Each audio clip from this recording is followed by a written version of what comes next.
حضرت سیدنا حسن بصری رحمۃ اللہ علیہ الکوی فرماتے ہیں، ایک فاحش عورت کے بارے میں مشہور تھا کہ اسے دنیا کا انتہائی حسن دیا گیا ہے۔ اس کی بدکاریاں بھی انتہا کو پہنچ چکی تھی۔ جب تک وہ 100 دینار نہ لے لیتی، اپنے قریب کسی کو نہ آنے دیتی۔ لوگ اس کے حسن کی وجہ سے اتنی باری رقم ادا کر کے بھی اس سے بدکاری کرتے۔ ایک مرتبہ ایک عابد کی اس عورت پر اچانک نظر پڑ گئی۔ اتنی حسن و جمال عورت کو دیکھ کر وہ عابد اس کے عشق میں مبتلا ہو گیا اور اس نے ارادہ کیا کہ میں اس حسن و جمال عورت کا قرب ضرور حاصل کروں گا۔ جب اسے معلوم ہوا کہ 100 دینار دیے بغیر میری یہ حسرت پوری نہیں ہوگی، تو اس نے مطلوبہ رقم حاصل کرنے کے لیے دن رات مزدوری کی۔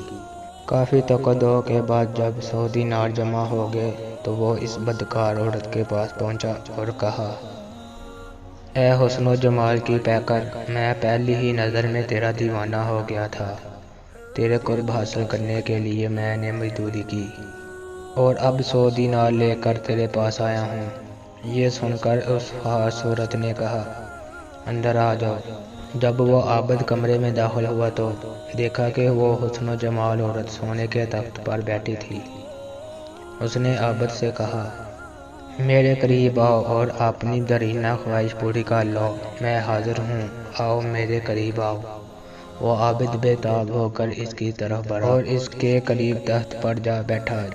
جب وہ دونوں بدکاری کے لیے بالکل تیار ہو گئے تو اس عابد کی سابقہ عبادت اس کے کام آ گئی اور اسے اللہ عز و جل کی بارگاہ میں حاضری کا دن یاد آ گیا۔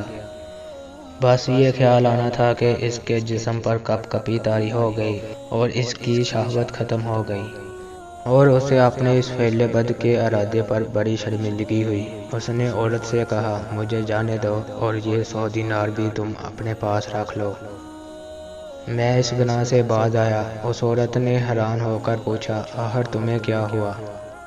تم تو کہہ رہے تھے کہ تمہارا حسن و جمال دیکھ کر میں دیوانہ ہو گیا ہوں اور میرا قرب حاصل کرنے کے لیے تم نے بہت جتن کیے۔ اب جب کہ تم میرے قرب میں ہو اور میں نے اپنے آپ کو تمہارے حوالے کر دیا ہے،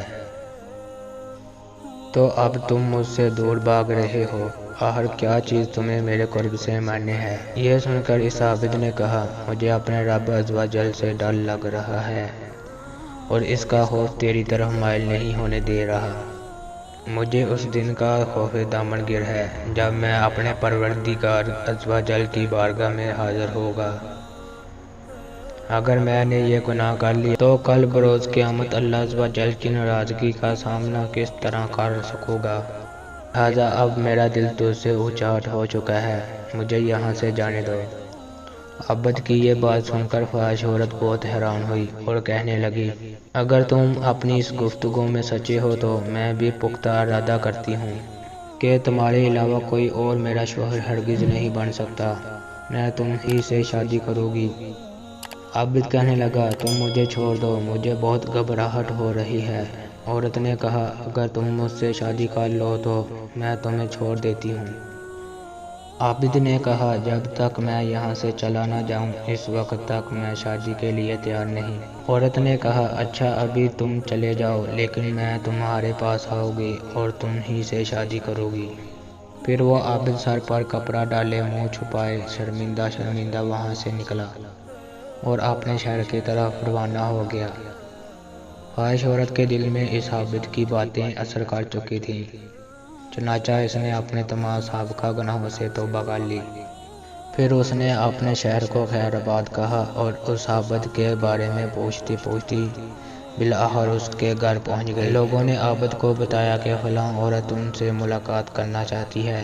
عابد باہر آیا، جیسے ہی اس کی نظر عورت پر پڑی تو ایک زوردار چیخ ماری اور اس کی روح عالم بالا کی طرف پرواز کر گئی۔ عورت اس کی طرف بڑھی تو دیکھا کہ اس کا جسم ساختہ ہو چکا تھا۔ وہ بہت زیادہ غمزدہ ہوئی اور اس نے لوگوں سے پوچھا، کیا اس کا کوئی قریبی رشتہ دار ہے؟ لوگوں نے کہا، ہاں اس کا ایک بھائی ہے لیکن وہ بہت غریب ہے۔ یہ سن کر اس عورت نے کہا، میں تو اس نیک عابد سے شادی کرنا چاہتی تھی لیکن یہ تو دنیا سے رخصت ہو گیا، اب میں اس کی محبت میں اس کے بھائی سے شادی کروں گی۔ چنانچہ اس عورت اور عابد کے بھائی کی شادی ہو گئی۔ اللہ رب العزت نے انہیں نیک و صالح اولاد عطا فرمائی اور ان کے یہاں 7 بیٹے ہوئے جو سب کے سب اپنے زمانے کے مشہور ولی بنے۔ اللہ عز و جل کی ان پر رحمتیں ہوں اور ان کے صدقے ہماری مغفرت ہو، آمین۔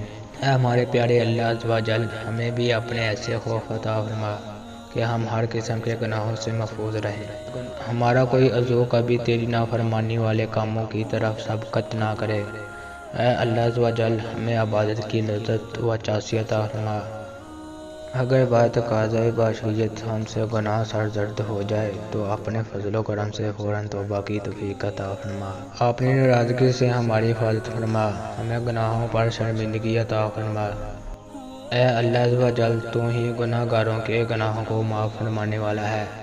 اپنے محبوبوں کے صدقے ہماری تمام خطاؤں کو معاف فرما دے اور اپنی دائم رضا کی دولت سے ہماری جولیاں بھر دے، آمین۔ دوستو، آپ نے ابھی تک میرا چینل سبسکرائب نہیں کیا تو میرے چینل کو سبسکرائب کر دیں۔